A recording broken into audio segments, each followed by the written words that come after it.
ശബരിമല സ്വർണ്ണക്കൊള്ളയിൽ പ്രതികൾക്ക് ജാമ്യമില്ല. ദേവസ്വം ബോർഡ് മുൻ president A പത്മകുമാറിനും മുൻ administrative officer Murari Babu, jewellery ഉടമ ഗോവർദ്ധൻ എന്നിവർക്കാണ് ഹൈക്കോടതി ജാമ്യം നിഷേധിച്ചത്. ദ്വാരപാലകപാളി, കട്ടിളപ്പാളി കേസുകളിലെ ജാമ്യാപേക്ഷകളാണ് തള്ളിയത്. വിവരങ്ങളുമായി CN പ്രകാശ് ചേരുന്നു. പ്രകാശ്, എന്തൊക്കെ കാരണങ്ങൾ ചൂണ്ടിക്കാട്ടിക്കൊണ്ടാണ് ഈ ജാമ്യാപേക്ഷ തള്ളിയിരിക്കുന്നത്? ശബരിമല സ്വർണ്ണക്കവർച്ച കേസിലെ 3 പ്രധാന പ്രതികളുടെ ജാമ്യാപേക്ഷയാണ് ഹൈക്കോടതി തള്ളിയത്.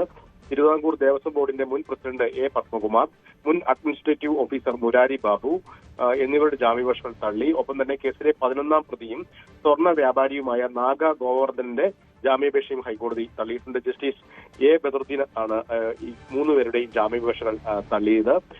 ശബരിമല സ്വർണ്ണക്കവർച്ചയിൽ പങ്കില്ലെന്നും ഭരണപരമായ തീരുമാനമെടുക്കുക മാത്രമാണ് ചെയ്തതെന്നാണ് അഡ്മിനിസ്ട്രേറ്ററും മുൻ ദേവസ്വം ബോർഡ് പ്രസിഡന്റ് പത്മകുമാറും മുരാരി ബാബുവും ഈ ജാമ്യാപേക്ഷയിൽ വാദം ഉന്നയിച്ചത്. ശബരിമലയിലേക്ക് 1,40,00,000 രൂപ സ്പോൺസർ ചെയ്ത ആളാണ് താനെന്നും സ്വർണം കവർന്നെടുക്കേണ്ട കാര്യമില്ലെന്നുമാണ് ഗോവർദ്ധൻ ഹൈക്കോടതിയെ അറിയിച്ചത്. ശരി, CN പ്രകാശാണ് വിവരങ്ങൾ നൽകിയത്. പ്രതികൾക്ക് ജാമ്യം നിഷേധിച്ചിരിക്കുന്നു ഹൈക്കോടതി. കൂടുതൽ വാർത്തകൾക്ക് News 18 Keralam YouTube channel subscribe ചെയ്യുക.